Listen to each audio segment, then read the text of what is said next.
Great. How's it going, everyone? Great to see one. Standing room only. Awesome. My name is Jeff Whelpley. I'm the chief architect at GetHuman, and this is Patrick Stapleton, also known as Patrick JS. Hey, guys. He runs Angular class.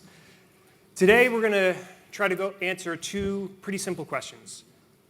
Why should you care about full stack development using one technology across all your stack in your application? How is it going to benefit you? And then why is Angular 2 a good solution for doing full stack development? Now, what you'll hear often as a smart thing people will say is, use the right tool for the job. And this is a smart thing. It generally makes sense.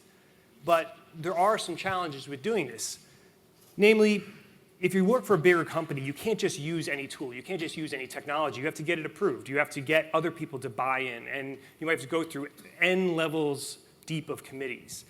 And that could take a long time, be arduous, and you might end up with something that's more politically driven than the actual best tool for the job.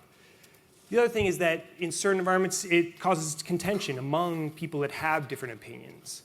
Even if you don't have those two issues, in a hybrid environment, you have some loss of productivity when you're switching between many different technologies, or if you split teams across technology boundaries, you have a problem with you have increased communication that needs between those teams.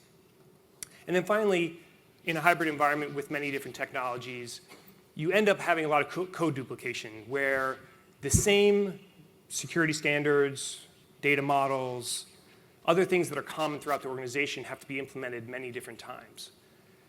So I'm curious, a raise of hands of people in the room. How many people have experienced one of these issues in your organization? Okay, pretty much everyone. And that's not uncommon. So there are a lot of ways of dealing with these issues, but I want to throw out there one kind of simple solution, which is to think of a hammer and everything else is a nail, where you're using one technology, one primary technology, and you're using it for everything. When you do something like that, just from a conceptual stance, you eliminate a lot of these. No committees, no contention. I mean, it's all the same thing. No worry about context switching, and it's very easy to eliminate code duplication. Essentially, you're able to save a lot of time that you waste on these things in your organization. And that's time that you can reinvest back into the product you're building. You can turn one developer into the productivity of 5, or you can use that time for other stuff like playing cricket or getting another pint at the pub or doing whatever this guy does. But the people who have tried to do this before, it is true that it's not necessarily a slam dunk. There are challenges with trying to use the same technology across all your stack. It's not automatically going to give you all of those benefits. When you look at JavaScript, which is really the only game in town for doing this because JavaScript is the only thing that runs in the browser, JavaScript used to not even be good for the browser, much less on the server side. And it's gotten better over the years. It's improved a lot. But there's still challenges. However, with the advent of ES6, a lot of the stuff coming with ES7, and Angular 2, we believe that this is going to be the best solution for doing full stack development. It's going to eliminate a lot of the common challenges that you face when you try to do something like this, when you try to get the advantages of using one technology across your whole stack. Specifically, there's about a dozen different features within these technologies that make full stack development really easy and it's much easier to adopt within your organization. We originally set up this talk to go over all of these things, and the talk was like 2.5 hours, and that wasn't going to work. So we decided to focus on just the top two most important ones, dependency injection and server rendering. So first for dependency injection. Think of just a simple model. You have your some utility that's referencing a model with some data. And conceptually, this is very simple, but when you try to implement this in a full stack environment, on the server, you might have the model that talks to a database, whereas on the client, you talk to an API client that talks to the API interface, probably to the model then on the server to the database. And in this case, even if you're using JavaScript on all of your layers, you're copying your code in this particular situation.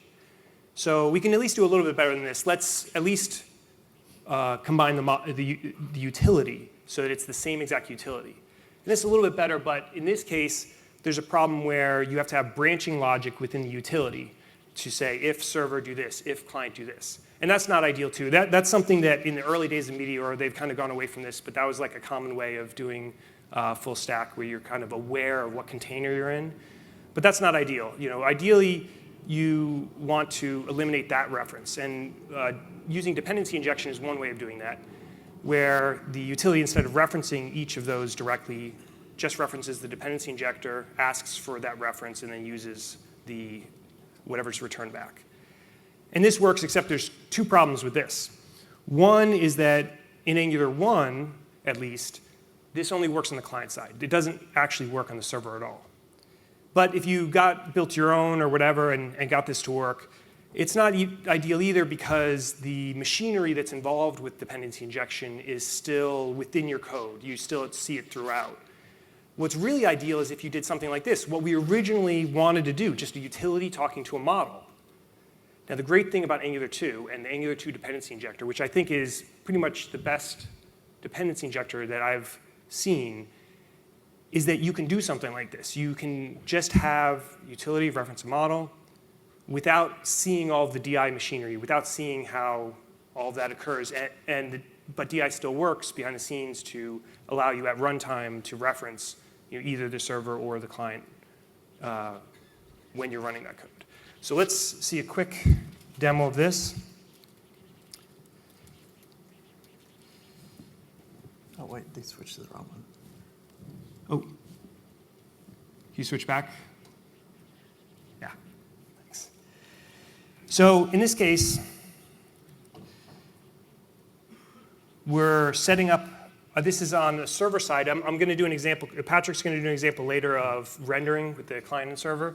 But I wanted to do an example just purely on the server side using the Angular 2 dependency injector, where in this case, we're creating an injector and passing in a bunch of providers. So these first couple ones are just used as is, but then we have a reference to a server, which the implementation of it, I happen to be using happy.js as my server implementation, but you could also use Express or something else similar.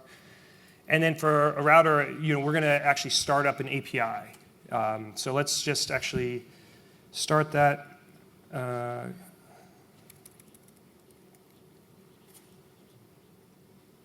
Oops.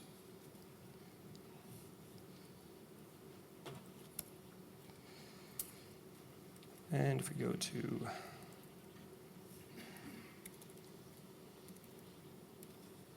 so, it's just a simple page to show that it's starting from the API versus if I just change the implementation here to use a different router and then recompile.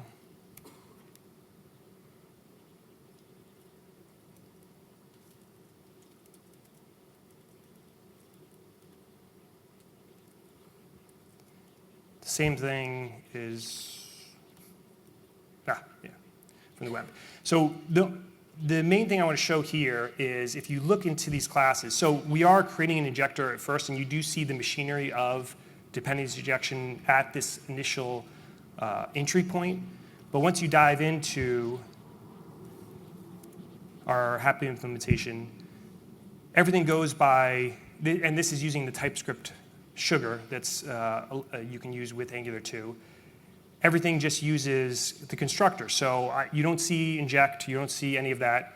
It's just as if you have types, but behind the scenes when this is compiled, it adds that injector so that it will inject our middleware directly into here.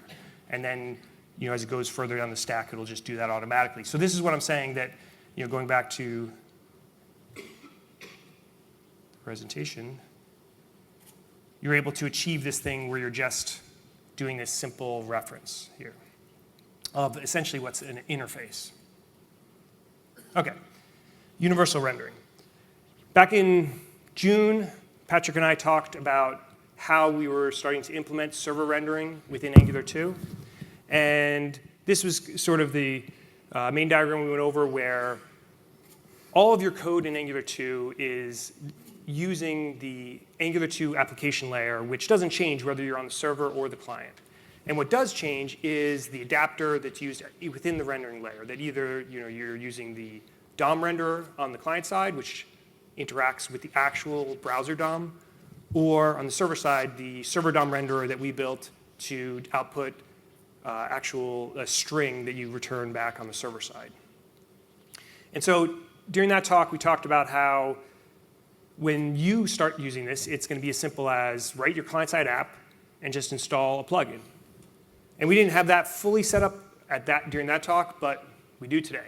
So if you want to switch, we're going to go over that. All right. Now, what we're going to do is we're going to convert a client-side only application to do server rendering. Now we're going to be using the simplest example, like what you saw here was like the more advanced case. So what we see here is a very simple component. Now, if you have been playing with Angular 2 recently, you know that the syntax kind of changed, and it's a lot more simple. You only do the at component, and this is basically it. And there's one thing to know about this particular file. There's two files here. There's a app.ts and a bootstrap.ts. The reason for the separation is for our universal case of being able to render on the server and the client. The problem is that like if you have Bootstrap inside of this application, when we require the application on the server, it will bootstrap itself, and then we don't have control over that. So this is the reason why we have this file separation. So you can think of the app.ts as the universal app, and then the bootstrap as the starting point for the client, right? Now, this is a Webpack application. Very simple config. You could look at this later. This is our HTML. We notice how we do the standard loading on our client side, and then we're loading our bundler. All right, now let's start our dev server. Now this is one provided by Webpack. This is only to showcase like the client side application.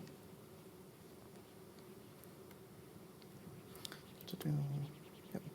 Now, as you can see, this is our initial page load.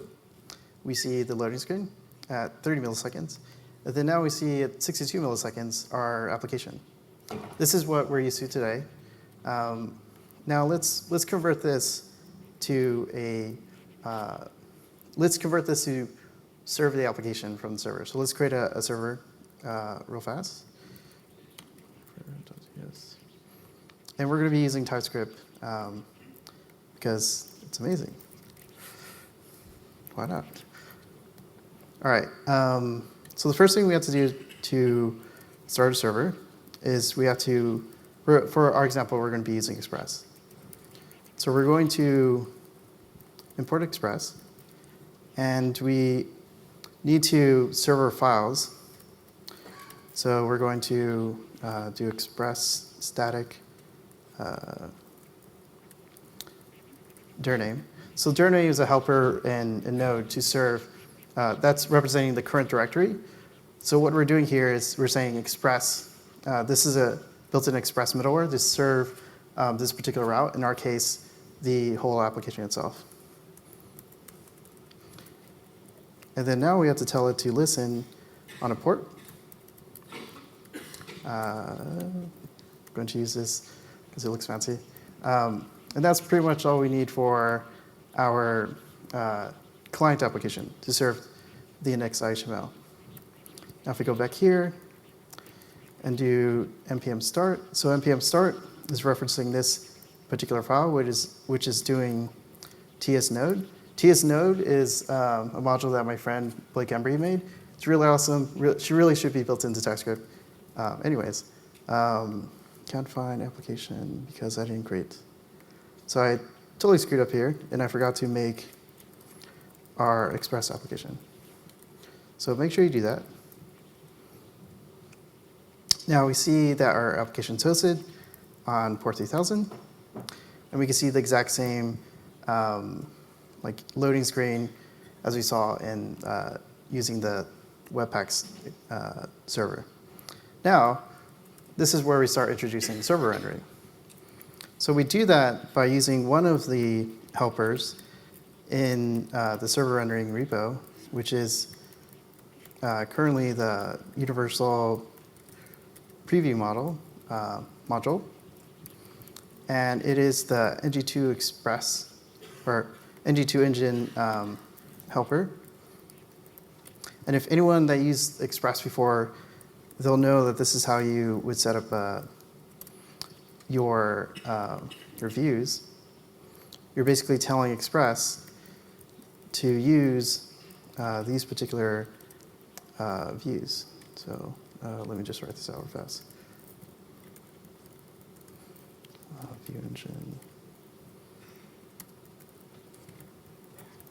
All right, now this is saying that for every file that's ng2.html, I'm going to use this ng2 engine, in which case this is going to do all our fancy server rendering. And we have to change this file to ng2. This is just so it doesn't conflict with our static middleware. So now we're able to specify a route. Was it recres?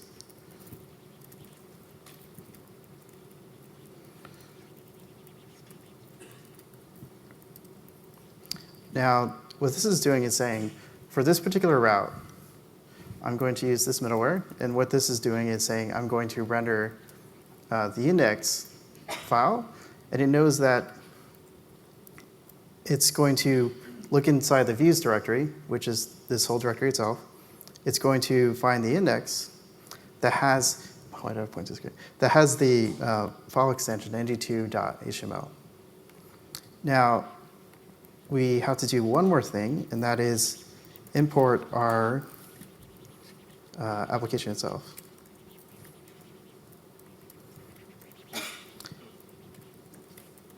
Now, our application lives in source app, and this is kind of why I was saying that Bootstrap shouldn't live in this particular file, because as soon as we import it on here, it would bootstrap on the server, and that's not exactly how we would want to do that. So we pass it in here as such, denoting that our application, that this is our top level component, and we're using the object enhancements in ES6. So that's basically like this. Now, and if live coding works well, everything should be dandy, but nope. The universal preview.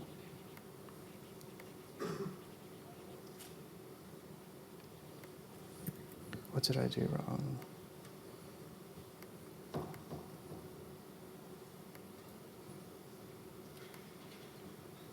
Server.ts. Oh yeah, sorry, you're right.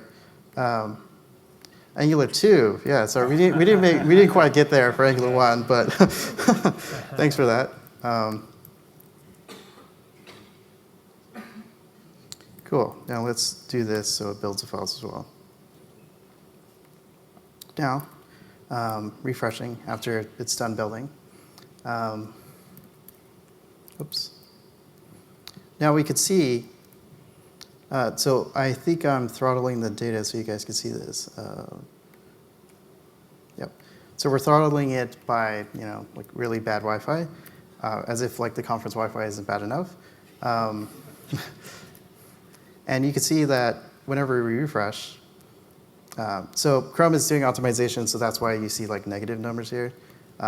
It's so fast that it, ahead of time. Backwards in time. Yeah. Eventually, if I refresh it enough, it'll like say the correct numbers. There it is. So in 36 milliseconds, we're able to see the initial page load, and this is exactly what every single search engine, Google crawler, will see, and that's pretty much how you would do server rendering with Universal. So, thanks, Patrick. You can switch back. Okay.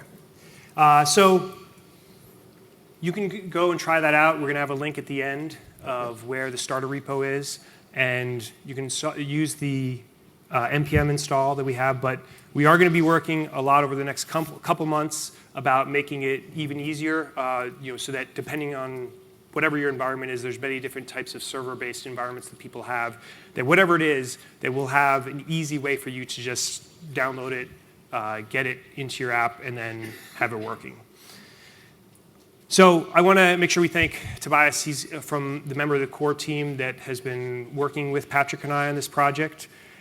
And in conclusion, full stack Angular 2 rocks.